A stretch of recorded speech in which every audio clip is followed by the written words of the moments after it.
Programa ADV Jus. Oferecimento Qualisystem Informática. Automação em serviços para a área do direito. 3234-2720. Olá, meus amigos do ADV Jus. Estamos chegando com mais um novo programa. E como sempre, agradeço você que me acompanha sempre através das mídias sociais, do Facebook, do Instagram e do nosso site, o advjus.net. Muito obrigado pela companhia, aliás de sempre, né? Eu hoje, com imensa satisfação, vou apresentar para vocês o ADV Jus Interativo, aquele mesmo que tem várias participações, muito legal. Fique aqui conosco, o ADV Jus já está no ar.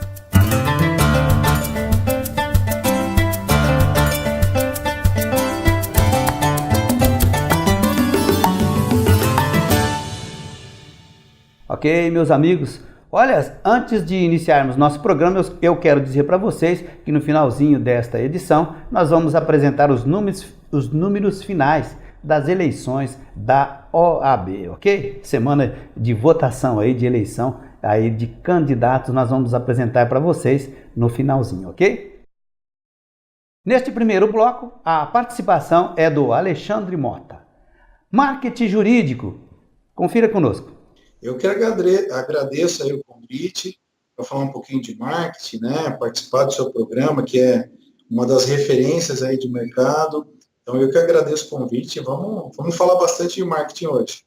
Vamos falar aí de um assunto extremamente interessante, extremamente importante para a nação jurídica, especialmente para a advocacia, que é justamente a necessidade do marketing jurídico. Eu começo te perguntando, Alexandre, a respeito deste significativo livro, né, desta obra que você lançou em coautoria, Marketing Jurídico, os dois lados da moeda. Gostaria de um breve resumo, Alexandre. Na verdade, o que acontece? O livro, né, que a gente lançou, ele é a própria consultoria. Então, como a gente começou a Embrace com a consultoria de marketing jurídico, ao longo dos anos eu fui transformando, né, essa metodologia que eu criei em texto, né? Então, na verdade, o livro ele é um compêndio aí de todas as ações possíveis dentro do escritório de advocacia, sendo que a gente sempre cria, né, um plano aqui para os escritórios, para os advogados, baseado em 3 etapas. Então, a gente sempre fala da etapa de estruturação. O escritório cria uma imagem definitiva perante o mercado, a etapa de prospecção ética, né, onde a gente fala de como abordar o mercado. Ok. Agora, é uma pergunta que nos surgiu até por internet. Como é possível operacionalizar a chamada prospecção ética? Você sabe uma coisa engraçada? Muita gente tem uma fortuna no quintal, eu sempre brinco dessa maneira, tem uma fortuna no quintal, porque ele fica falando de prospecção, né, ele quer novos clientes, mas ele acaba não explorando o que ele já tem em casa, que é vender mais para o mesmo cliente, né? Então eu exploro no livro e na própria consultoria, exploro vender mais para o mesmo cliente, retomar contato com inativos e ir ao mercado buscar novos contatos. Só que muitas vezes o próprio cliente não percebe o que você tem para oferecer, né? Então eu começo falando dessa fase prospectiva em vender mais, cliente que já gosta de você, né? Já confia no seu trabalho. Então muitas vezes a gente tem esse tesouro enterrado aí no próprio quintal e que ninguém vê. Agora, como é efetivar a fase que é a seguinte, né? A da potencialização? A fase de potencialização, que seria o crescimento ordenado do escritório, muitos escritórios têm essa vontade de crescer fisicamente, né? Então ele chega para mim e fala assim: Alexandre, meu sonho é ter um escritório aí com 50, 70 pessoas. Para você ter um volume, né, de trabalho, lógico, depois de uma fase prospectiva, que você tem novos clientes, novas entradas no mercado, é importante você crescer com a organização. Então não adianta você crescer sem manuais de conduta interna, sem você ter uma assessoria de imprensa pautando aí as ações do escritório, sem ter um plano de fidelização para clientes ativos, né? Manter essa clientela. Então você tem que crescer sem problema algum. Se você crescer ordenado, inclusive com planos de carreira dentro do escritório, para que o escritório tenha esse crescimento saudável. Ok. Agora, muitos profissionais eles são receosos, né, com relação ao marketing jurídico, Alexandre. Mas o importante é que essa prática ela deve estar aí em sintonia, não só com o código de ética, né, da advocacia, mas também com o provimento 94. Exato. Dentro da consultoria, no próprio livro eu afirmo várias vezes, dá para fazer muita coisa. Tem muita gente que queria que o código novo fosse mais aberto, tivesse mais ferramentas para serem implementadas no escritório. E eu falo o seguinte, para que você quer 100 ferramentas se as 50 ferramentas possíveis hoje você não faz? Né? Então não adianta nada, você ter 100 ferramentas você não implementou nem o básico, nem as coisas possíveis. Então dá para trabalhar bastante o marketing, dá para trabalhar e ter rendimento e evoluir o seu escritório dentro do próprio código de ética atual. Ok, obrigado, Alexandre. Agora é hora do ADV especial com o Dr. Rafael Barioni. Confira. Olá, amigos da ADV Jus. Dentro do nosso tema, que é Administração e Tecnologia Jurídica, hoje abordarei o seguinte: Mito 3. Se a tecnologia jurídica vai resolver todos os problemas. Antes de mais nada, é bom lembrar os dois últimos mitos que a gente enfrentou, na qual o mito 1, se ela vai desempregar, e o mito 2, se a tecnologia está ou não acessível a todos os escritórios e em grandes empresas. Então, voltando ao tema, hoje falarei sobre se a tecnologia vai ou não resolver todos os problemas da sociedade. As mudanças, elas são constantes, elas são necessárias, elas estão aí no mundo desde que o mundo é mundo. As mudanças, elas trazem novidades, e a novidade ela está em todo lugar. A novidade, assim como as mudanças, move o mundo. Tudo que muda cria uma novidade. E a tecnologia representa mudança e novidade. Então tudo que é novo causa um certo temor, mas não devemos temer desde que conhecemos, né? Então ela vem aí, a tecnologia, tirar a gente da zona de conforto, né? Ela facilita, ela auxilia, ela organiza, ela vai sim acabar com copia e cola, né? E respondendo a pergunta, né? Objetivamente, se a tecnologia vai ou não resolver todos os problemas, é óbvio que não, é um mito, né? O ser humano sempre vai ser importante, o ser pensante, a parte inteligente sempre precisará estar atuante, né? Não tem como deixar de considerar que ela vai criar novos problemas, novos conhecimentos, novos relacionamentos e novas expectativas. Finalizando, o viés ao contrário que deve ser visto por todos, ou seja, os benefícios, né? As vantagens que a tecnologia vai trazer. E isso é o que é importante, o conhecimento dessas vantagens e benefícios. Enfim, até a próxima com mais Administração e Tecnologia Jurídica. Obrigado. Ok, muito obrigado. Um intervalinho rapidinho, voltamos já. Aguarde. Ateliê da Pizza. As melhores pizzas da cidade em um ambiente único. Qualidade e sabores incomparáveis. Somente no Ateliê da Pizza. 39161990 e bom apetite! JP Queijos Canastra. Todos os tipos de queijos originais e tradicionais da Serra da Canastra. Faça seu pedido e receba em casa sem custo adicional. 988269293. Legal, voltamos então com o ADV Jus. Hoje nós estamos apresentando o ADV Jus Interativo. Neste segundo bloco, a participação é do Dr. Renato Ribeiro, Direito Eleitoral. Confira. Para mim é uma alegria e é uma honra estar aqui no ADV Jus falando desse tema tão importante que é o direito eleitoral, sobretudo em ano eleitoral, às vésperas das eleições. Certeza, doutor, isso mesmo. Doutor, eu falar um pouquinho, fazer um preâmbulo aí, né? E gostaria que o senhor falasse um pouquinho da Abradep. Inclusive eu sei, né, que ela congrega, juntamente com o senhor, importantes nomes aí do direito, doutor. Então, a Abradep, Academia Brasileira de Direito Eleitoral e Político, ela recentemente fundada, está no 3º ano de existência, mas já hoje congrega os maiores nomes do direito eleitoral, incluindo membros do Poder Judiciário, membros do Ministério Público, da advocacia na área eleitoral, cientistas políticos, então uma série de pessoas que estudam e vivenciam o direito eleitoral no dia a dia.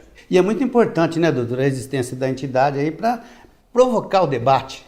Provocar o debate. O direito eleitoral é importante porque nós tratamos da democracia, que é um dos temas mais caros para a nossa população. Sem dúvida, é verdade. É isso mesmo. Doutor, agora por que, né, que na sua concepção, o direito eleitoral, apesar de tão importante, a impressão que, assim, aflora é que parece que ele, né, é pouco divulgado, é pouco difundido, né? Se fala pouco em direito eleitoral, especialmente em época que não é a de agora, que agora realmente é uma hora oportuna. Por que será?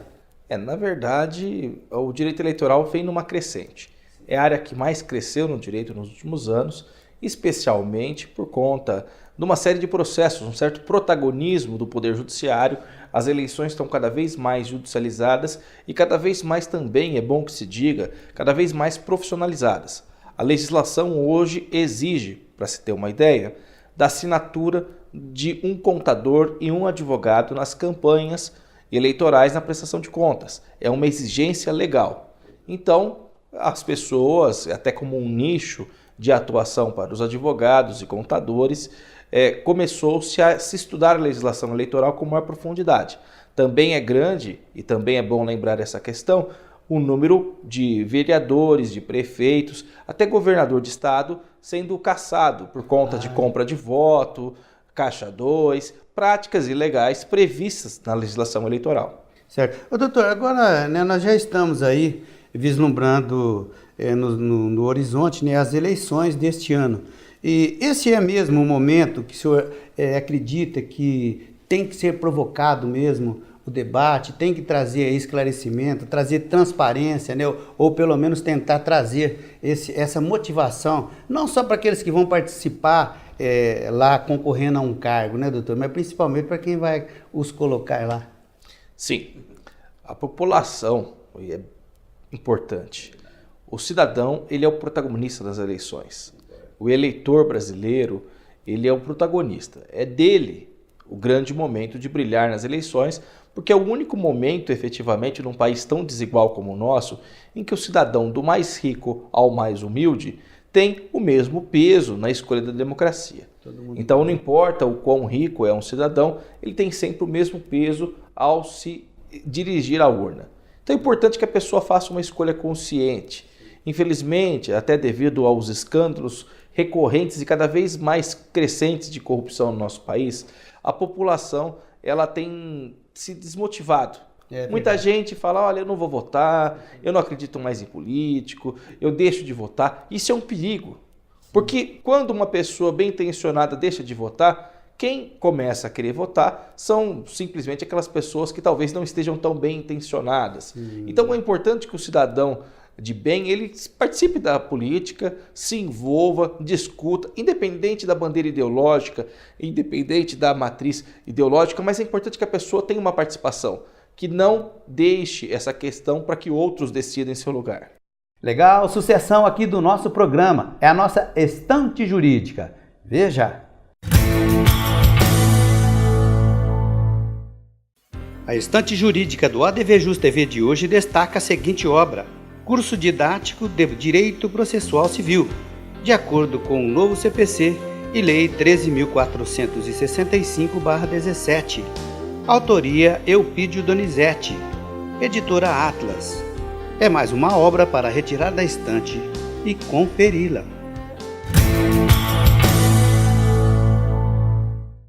Muito legal. Mais um ADV especial aqui no ADVJus, com o Dr. Luiz Felipe Arcângelo. Veja.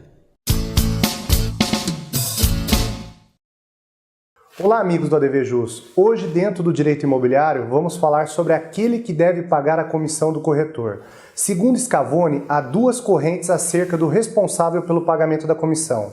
A primeira corrente sustenta que é sempre o vendedor quem pagará a comissão, na medida em que é o vendedor quem recebe o dinheiro em pagamento do imóvel. E nessa medida, pode separar parte do pagamento para a remuneração do mediador.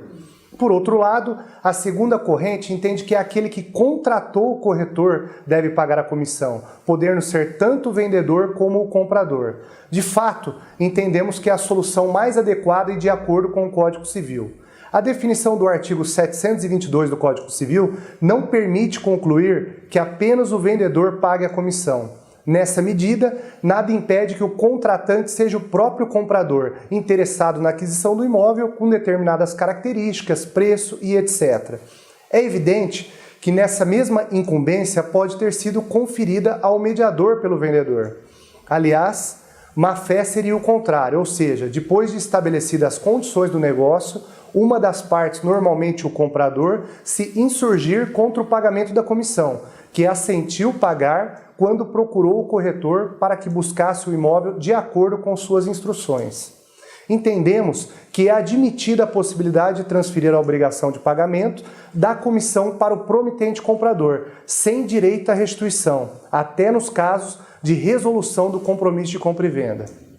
Portanto, se a atividade do corretor chegou a bom termo, com a conclusão do negócio, não há vício em destacar do valor aceito pelo adquirente aquele destinado ao pagamento do corretor ou mediador, notadamente se o imóvel foi vendido pelo preço acertado entre as partes. Por fim, havendo cláusula de exclusividade no contrato de corretagem, a comissão será devida e o corretor tem direito à remuneração integral, ainda que o negócio tenha sido iniciado e concluído sem a sua efetiva mediação. Contudo, haverá exceção se comprovado seu comportamento prejudicial e negativo perante o negócio, tais como sua inércia ou ociosidade. Em breve, voltaremos com mais tópicos relacionados ao direito imobiliário. Um abraço e até lá! Nós vamos fazer mais um ligeiro intervalo, voltamos já, aguarde. Seguro de responsabilidade civil para advogados. Conheça na PMG Corretora de Seguros. Ligue agora. Quali System Informática. Automação em serviços para a área do direito. Desenvolvemos o Quali Jurídico com controle de processo, agenda, gerenciador eletrônico de documentos, andamentos processuais, relatórios com filtros e controle financeiro. Oferecemos consultoria, assessoria, suporte técnico, projetos de infraestrutura com rapidez, segurança e ética. Quali System Informática. João Arca Depani Filho 137 3234 2720. Arcângelo Imóveis. Venda, locação, administração. Compromisso e confiança. Arcângelo Imóveis. Ok, estamos de volta então com o ADVJus. Neste terceiro bloco, temos a participação do professor Flávio Tartucci. Vale a pena conferir, hein? Obrigado, é uma honra mais uma vez, Marcos, falar com vocês, é a segunda vez já, e voltar aqui à região de Ribeirão Preto. Eu sou do sul de Minas, originalmente em Passos e há muito tempo já em São Paulo, mas é sempre uma grande honra voltar aqui para essa região que eu tanto gosto. Que bom, doutor. Então, a gente quer começar falando um pouquinho, eu sei que essa aqui não é a obra mais recente, mas praticamente aí o senhor estava falando, né, que é uma coleção das mais interessantes. Fala um pouquinho da obra, doutor. Bom, esses dois livros compõem a coleção de Direito Civil, que hoje é editado pela Forense, é uma das editoras mais antigas do país. São 6 volumes, parte geral, obrigações, contratos, responsabilidade civil, coisas, família e sucessões. E é uma coleção muito adotada nas faculdades de Direito, inclusive aqui na nossa região, né, a região de Ribeirão, Franca, o que me deixa muito orgulhoso de ver essa obra tão difundida hoje. Que bom, né, professor? Mais uma, né, doutor? Sim, sim. É isso mesmo. Agora, nós vamos falar de um assunto aí que está sempre aí em pauta, né? A família, o direito de família, né, professor? Nós temos, quem sabe aí, um dos mais tênues tópicos, né, do direito, ou seja, questões relacionadas à família. É isso mesmo, né, professor? Sim, sem dúvida, inclusive porque as demandas atuais, Marcos, são demandas de pleitos de novas entidades familiares, sim, né? Sim. O que gera alguns conflitos muitas vezes, mas esse é um tema que sempre esteve na pauta, né? O debate a respeito da formação da família brasileira. Verdade, é isso mesmo. Professor, agora no viés, né? A sociedade familiar, ela mudou, podemos dizer assim, que foi, assim, mudou drasticamente, principalmente agora nas últimas 2 décadas, né? A legislação acompanhou? Olha, infelizmente não. Na verdade, as grandes inovações, as grandes mudanças que nós tivemos nos últimos tempos em matéria de direito de família e também em matéria de sucessões, né, já que esses 2 ramos andam muitas vezes em conjunto, foram respostas dadas pelo Poder Judiciário. Certo. Especialmente pelo Supremo Tribunal Federal e pelo Superior Tribunal de Justiça. Certo. Então quer dizer que não é bem que nem a gente gostaria que fosse por enquanto. Sim. A legislação é bem tímida, né? E em alguns campos até trazendo problemas técnicos graves, como por exemplo a questão da guarda compartilhada, que nunca encontrou uma estabilidade. Temos uma mudança recente problemática. E a adoção também, muitas mudanças sucessivas, é um tema realmente que ainda não encontrou uma estabilidade legislativa. Certo. Agora, como o senhor vê, né, o binômio aí, sociedade e pragmatismo legal para os novos modelos e conceitos de família? Bom, é aquilo que também já foi destacado, né? O legislador não consegue acompanhar a mudança da sociedade, né? Nós tivemos recentemente uma discussão no âmbito do Conselho Nacional de Justiça, o CNJ, sobre a possibilidade de escritura pública de relação pluriparental, quer dizer, uma relação poliafetiva. Se haveria a possibilidade de um homem e 2 mulheres, por exemplo, celebrarem uma escritura pública dizendo que aquela entidade seria uma união estável, né? Existiram escrituras públicas no Rio de Janeiro, no interior de São Paulo admitindo, mas o Conselho Nacional de Justiça, decisão recente de junho desse ano de 2018, proibiu a celebração dessas escrituras. E muita gente hoje tem feito até contratos de sociedade, né, para fugir aí do direito de família e tentar regulamentar no direito contratual essas situações. Quer dizer, sempre há essa tensão, esse pleito de novas entidades familiares. Ora o judiciário tutela, ora não tutela. O senhor acha que de uma certa maneira essa proibição veio frustrar também aí muitos que pretendiam celebrar esse tipo de documento? Olha, a minha opinião, que inclusive eu defendo no meu livro, é que eu não vejo como proibir esse tipo de ato. Eu não vejo como sendo um ato nulo, mas acho que pode ser um ato eficaz ou não, dependendo do caso concreto. E aliás, eu tive a honra de ter sido citado por um dos conselheiros do CNJ nessa linha, mas a decisão final foi no sentido de que não é possível. É isso mesmo. Muito obrigado, professor. Mais um ADV especial com o doutor Wendel Salomão. Confira. Olá, amigos da ADV Jus. Dentro do Direito Notarial e Registral, hoje falarei a vocês sobre regime sucessório entre cônjuges e companheiros. O Supremo Tribunal Federal, STF, em julgamento ocorrido em 10 de maio de 2017, da relatoria do ministro Luiz Roberto Barroso, lançou a seguinte tese de repercussão geral. No sistema constitucional vigente, é inconstitucional a diferenciação do regime sucessório entre cônjuges e companheiros, devendo ser aplicado em ambos os casos o regime estabelecido no artigo 1829 do Código Civil. Os acórdãos que foram proferidos nos 2 recursos extraordinários geraram dúvidas porque omissos em relação ao artigo 1845 do Código Civil, que estabelece o rol de herdeiros necessários, ou seja, diz quem são as pessoas com direito à legítima, que é uma parte da herança que não pode ser tocada e é preservada obrigatoriamente para quem ali está referido, ou seja, as pessoas civilmente casadas, além dos filhos e pais. Por essa razão, entre outras, foram interpostos embargos de declaração em ambos os recursos extraordinários. A decisão do STF foi pela rejeição dos embargos de declaração, uma vez que a repercussão geral reconhecida diz respeito apenas à aplicabilidade do artigo 1829 do Código Civil às uniões estáveis. Não há omissão a respeito da aplicabilidade de outros dispositivos aos tais casos. Isso significa que está reservado o direito à metade dos bens da herança e a impossibilidade de exclusão da herança por disposição expressa em testamento do falecido apenas aos cônjuges, aqueles que vivem em casamento, e não aos companheiros, aqueles que vivem em união estável. Não há mais, portanto, que se falar em incerteza sobre o companheiro passar ou não a ser herdeiro necessário. Não é herdeiro necessário. Isso está bem decidido pelo STF. Afinal, a Corte Suprema reconheceu a razão da Associação de Direito de Família das Sucessões.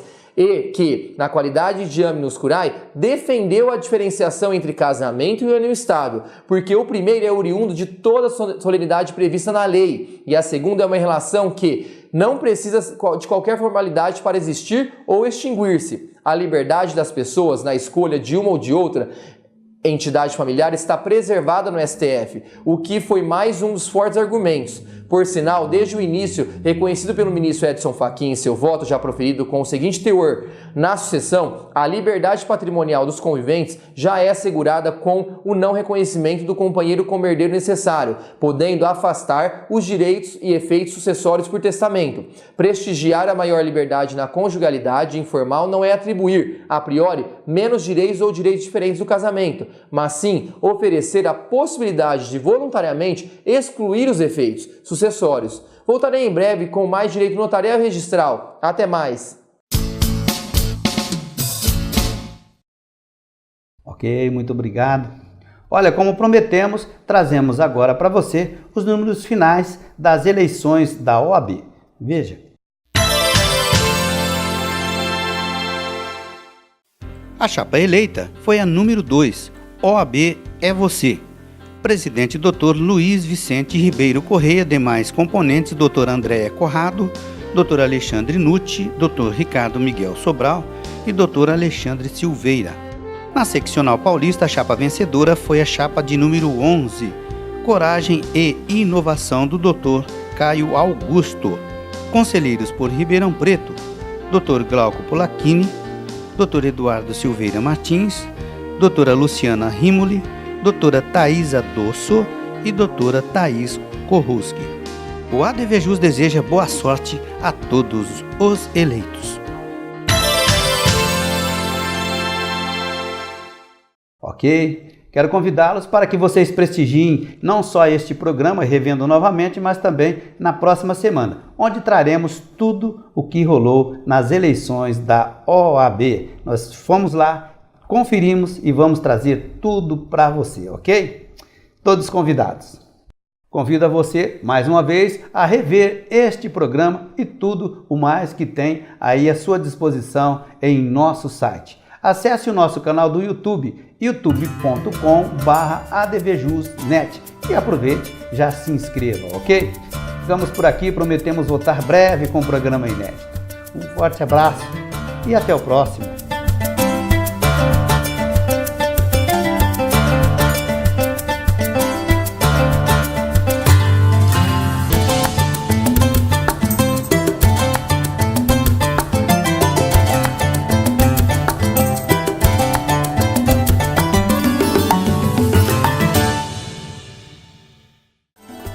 Programa ADVJus. Oferecimento Qualisystem Informática.